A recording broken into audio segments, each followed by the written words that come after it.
I'd spent 16 years learning how to swallow moments like this one. I didn't know my son had spent just as long quietly keeping score. The backyard was strung with string lights, and the low hum of 40 people who'd all eaten too much and were now nursing drinks in the warm evening air. Brad stood at the head of the patio, champagne flute raised, wearing the kind of confidence that comes from never once doubting a room was his to command. Whatever he'd just said had made the whole yard go still in that particular way. The kind of silence that isn't peaceful. The kind that makes your jaw tighten before you've even fully processed the words. I stood near the back, by the drinks table, in a shirt I'd ironed myself that morning at 6 a.m., because some habits from being a single father never leave you. I held a plate of food I hadn't touched. Beside the porch railing, a few feet from where I stood, Eli's guitar case leaned against the wood, closed, unremarkable, the kind of detail nobody in that yard would have thought twice about. I didn't know yet that it wouldn't stay unremarkable for long. I looked at Brad, then at Julie, then at my son sitting near the edge of the patio, quiet in a way that felt different from his usual quiet. I had no idea he was about to stand up before I did. 3 weeks earlier, none of that tension existed yet. Just an ordinary Saturday, the kind I'd built my whole life around since the divorce. My name is Mark Delaney. I'm 44 years old, and I teach shop class at the same Asheville high school I graduated from myself 26 years ago. Julie and I divorced 5 years back, an amicable enough split that turned into something more complicated once she remarried. We have 2 kids together, Eli, 16, and Grace, 12, and my life since the divorce has mostly been built around the small, unglamorous work of showing up for both of them. Saturday mornings meant driving Eli to guitar lessons at 8 a.m., then spending the afternoon under some neighbor's hood for cash, because a teacher's salary stretches only so far, and tutoring bills don't care how far that is. I hadn't missed a single school event of Eli's since the divorce. Not a game, not a recital, not a single parent-teacher conference, even the ones that meant leaving work early without pay. The year after Julie and I split, I bought Eli a battered second-hand acoustic guitar for $40 at a pawn shop off Tunnel Road, the only kind I could afford. When the neck warped and the bridge started lifting, I taught myself repair work from late-night videos instead of paying a shop I couldn't cover. I'd fixed that guitar twice since, quietly, the same way I'd quietly split his private tutoring bill down the middle with Julie for 2 years, an arrangement she knew about and had simply never mentioned to Brad. That Saturday afternoon, my phone rang. Julie. "Eli's graduation party," she said, "at the house. It means a lot to Eli that you're there." I'd met Brad Kessler exactly 4 times before that party, and each time confirmed the last. He was a successful real estate developer around town, the kind of man whose name sat on banners for luxury subdivisions off the interstate, comfortable being the most important person in whatever room he walked into. He wasn't cruel, not in any way you could point to directly. He was worse than that in a way. He was careless, the kind of careless that comes from never once having to consider how his words landed on someone else. The first time he introduced me to guests at one of Eli's birthday dinners, he'd shaken my hand warmly enough, turned to the couple beside him and said, "This is Eli's biological father," the way you'd introduce a distant relation rather than a parent who still packed the boys' lunch 3 mornings a week. Not Eli's dad. Biological father. A small phrase, technically accurate, engineered to create just enough distance that nobody in the room would think to ask more. At that same dinner, when the subject of school budgets came up, Brad had smiled and said, mostly to the table, but clearly for my benefit, "Teachers do important work, sure, but you'd think the pay would at least keep pace with rent these days." Everyone laughed politely. I smiled and said nothing, because I'd learned by then that responding only ever gave him more material to work with. A few months later, at a school fundraiser, I overheard him telling one of his business partners that he'd gotten Eli set up with a great tutor worth every penny. A sentence that left out the part where I'd been splitting that tutor's invoice with Julie for 2 straight years. He wasn't lying exactly, he was just editing, the way he always did, trimming me out of the story until there was barely room left for me in it at all. Julie noticed. I know she did, because more than once I caught her glancing my way after one of Brad's comments, an apology sitting behind her eyes that she never quite let reach her mouth. She was caught between 2 versions of peace, the kind that came from correcting her husband and the kind that came from simply letting his version of things stand uncontested. She chose the second most of the time, and I understood why even when it cost me something.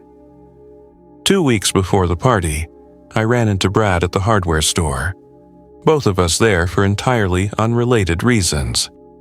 He mentioned, almost as an aside while comparing paint samples, that he'd been thinking about saying a few words at Eli's graduation party. "Feels right," he said, not quite looking at me. "I mean, I've basically raised that boy the last 3 years." I didn't argue with him. I'd stopped expecting Brad to notice the difference between being present and being credited a long time ago. The morning of the party, I pulled into Julie and Brad's driveway a few minutes past noon, my shirt pressed, a card for Eli in my jacket pocket. Eli met me at the door before I'd even reached it, his guitar case in hand, grinning in the easy, unguarded way he'd had since he was small. "You brought it," I said. "Figured I might play something later," he said. The first moment came within 20 minutes of my arrival, before I'd even finished a glass of lemonade. Brad steered 2 men in golf shirts toward me near the fence line, his hand briefly on my shoulder in a gesture that looked friendly enough from a distance. "This is Julie's ex," he said, smiling easily, already half turned back toward his colleagues before the sentence finished landing. Not Eli's father. Not Grace's father. Julie's ex, a phrase that filed me away as a chapter of someone else's story rather than an ongoing part of my children's lives. The men nodded politely and moved on to safer topics, and I stood there a moment longer than I needed to, recalibrating. The second moment came at dinner, over grilled chicken and a salad Julie's mother had clearly spent real effort on. Somebody mentioned Eli's relentless work ethic, how he'd kept his grades up while working weekends at the hardware store, and Brad, laughing, raised his fork like a conductor's baton. "Well, it obviously doesn't come from the shop class side of the family," he said, grinning around the table like he'd offered a compliment rather than delivered one at my expense. A ripple of uncomfortable laughter moved through the guests, the kind that happens when people aren't sure if they're allowed to disagree. Julie's mother, seated 2 chairs down from me, caught my eye for half a second, something apologetic and pained passing over her face before she looked back down at her plate. I said nothing. I'd learned somewhere in the last several years that dignity isn't loud. It's the thing you keep even when someone else is trying to take it from you in front of a room full of people. And that afternoon, I kept mine the only way I knew how, by refusing to let my face show him he'd landed anything at all. The third moment arrived with dessert, when Brad rose from his seat at the head of the table, tapping a fork gently against his glass until the yard quieted. He held his champagne flute at chest height, the picture of a man entirely comfortable being watched. "I just want to say a few words," he began, "about this incredible young man we're celebrating today." He went on for nearly 2 full minutes, warm and practiced, thanking Julie for her patience, thanking Eli's grandparents for their support over the years, thanking himself, in the gentlest possible phrasing, for being there through what he called some of the hardest and most important years of Eli's life. He named every person at that table who deserved thanking. He never once said my name. I stood near the back of the patio, plate untouched in my hand, watching my son's graduation be narrated by a man who had, by his own count just 2 weeks earlier at the hardware store, basically raised him for the last 3 years. I felt something tighten low in my chest, not anger exactly, something closer to the particular ache of being erased politely in public by someone smiling the whole time he did it. Brad lifted his glass higher, moving toward his closing line, the moment where 40 people would raise their own glasses and the toast would settle into memory exactly the way he'd shaped it. Before he could finish, before a single glass could rise to meet his, Eli, sitting near the porch railing beside his guitar case, quietly stood up. "Can I say something too?" Eli's voice wasn't loud, but it cut clean through the yard, clean enough that Brad's raised glass paused midair, still catching the last of the evening light. The quiet that followed was different from the one Brad had commanded a moment earlier. That silence had been comfortable, expectant, the kind a room settles into when it already knows how a toast is going to end. This one felt uncertain, charged with something nobody could quite name yet. 40 people glancing between each other the way you do when you sense a script has just been set down.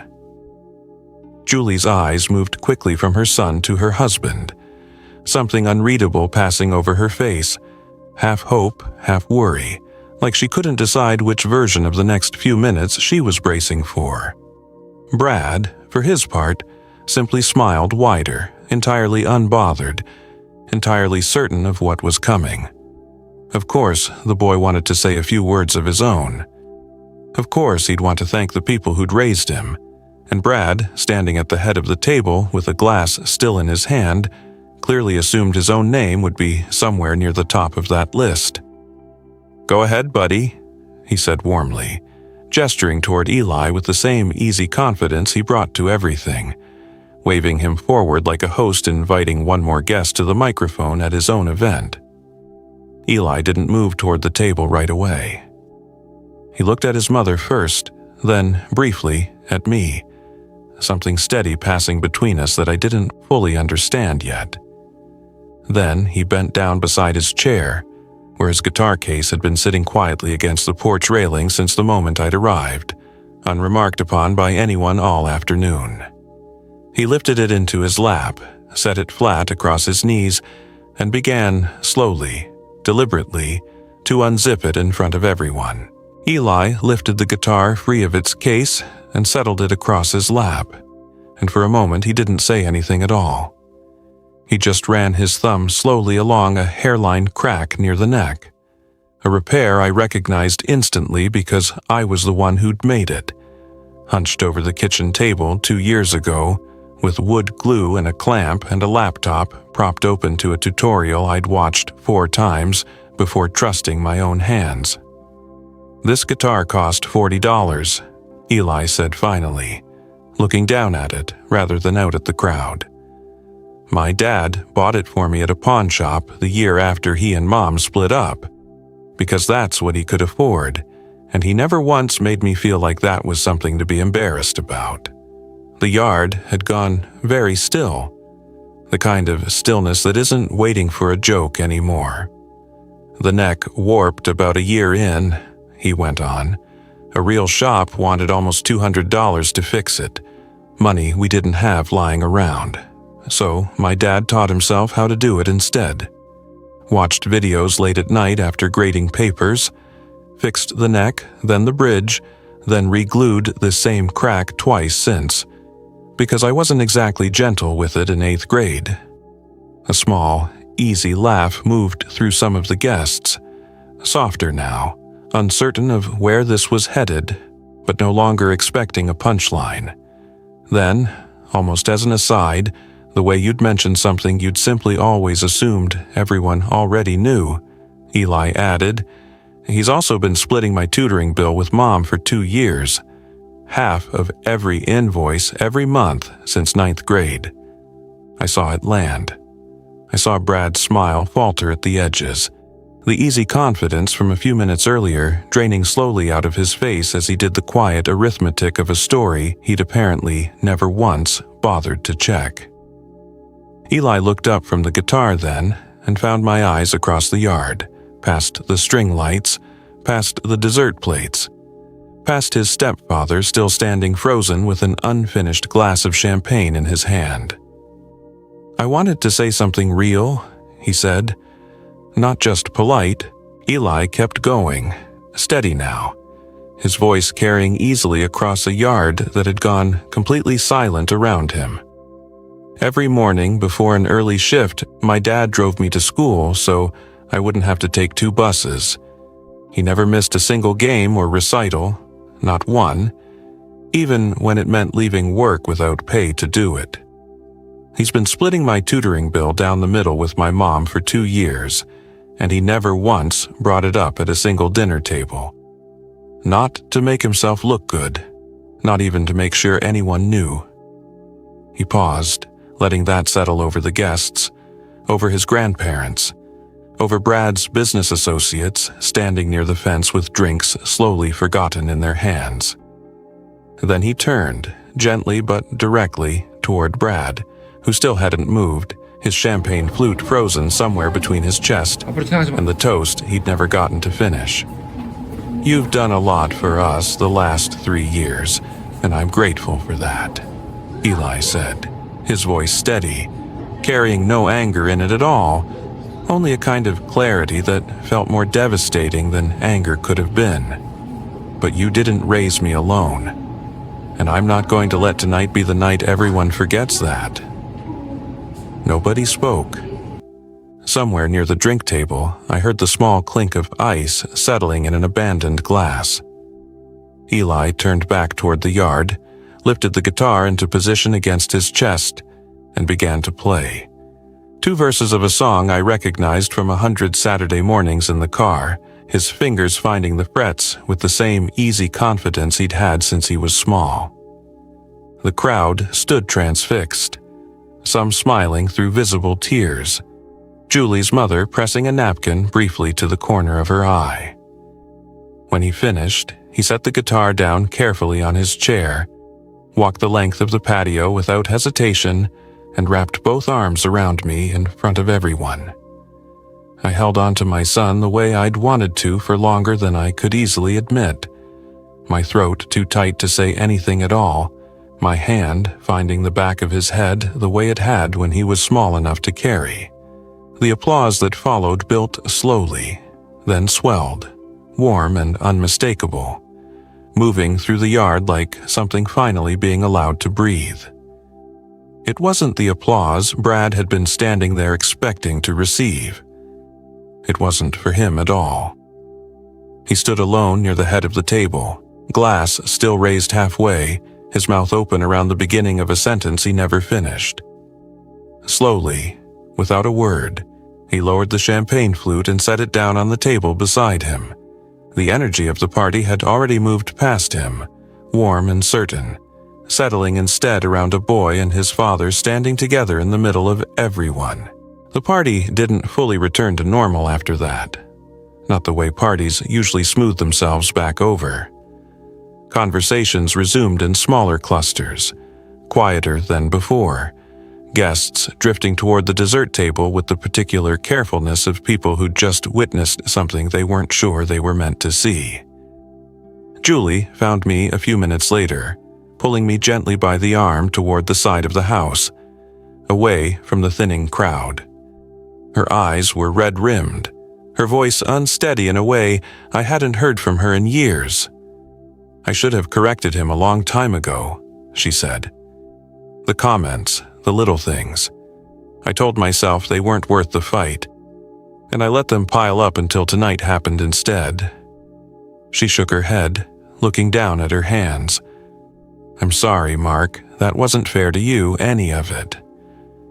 I didn't need her to say more than that. "You didn't do this tonight," I told her.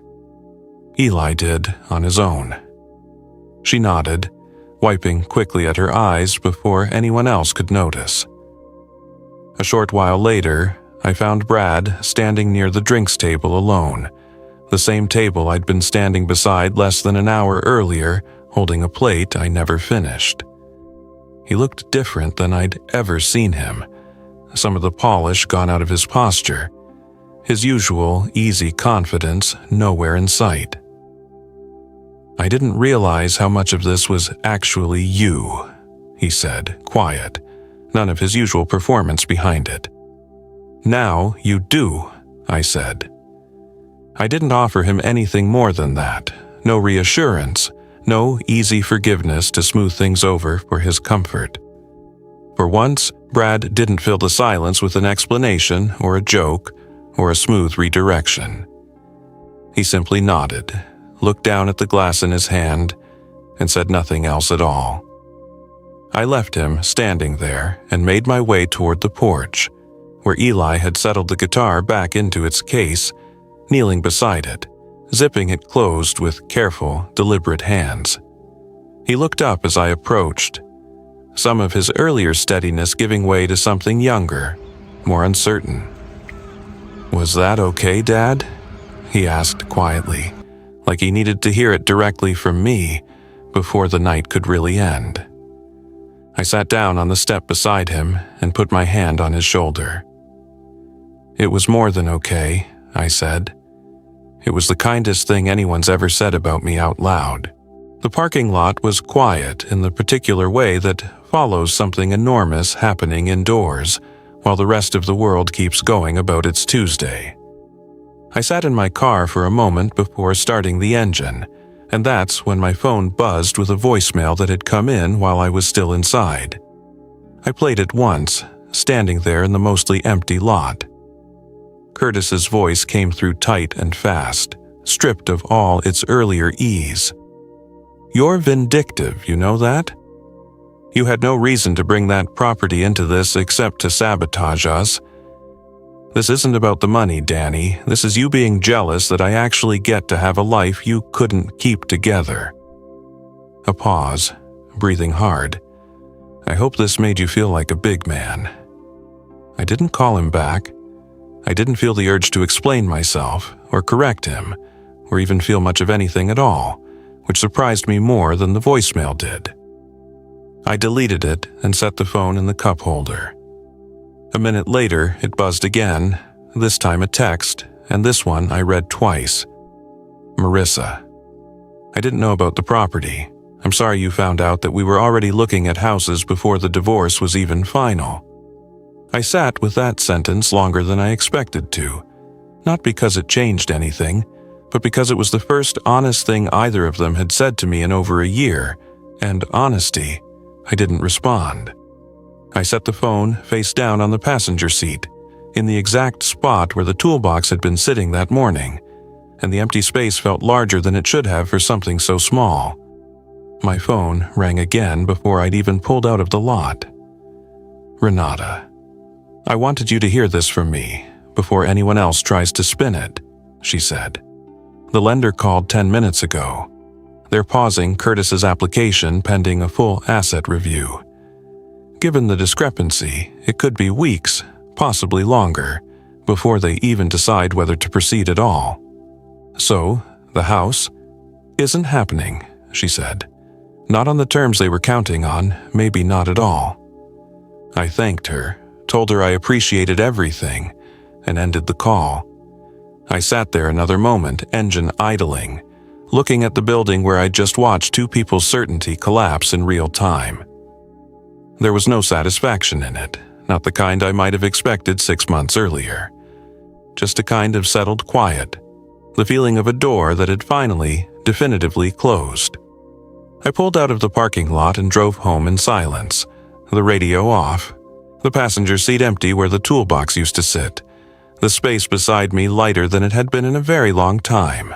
For years, I told myself that consistency would eventually speak for itself, that showing up quietly again and again was its own kind of proof I didn't need to defend out loud. I was wrong about that. It took my son's own voice, standing up before I could, to make sure it finally did. A father's love isn't measured by who gets to make the toast. It's measured by who never stopped showing up. I think about that guitar sometimes, still sitting in Eli's room, the crack near the neck almost invisible now beneath all the careful mending it took to keep it whole. I think it says more about the last 16 years than any speech I could have given myself. If this story reminded you of your own quiet sacrifices going unseen, I'd love to hear about it. Share your story in the comments, like this video if it meant something to you, and subscribe for more stories about family, quiet strength, and the moments when the people we raised finally see us clearly.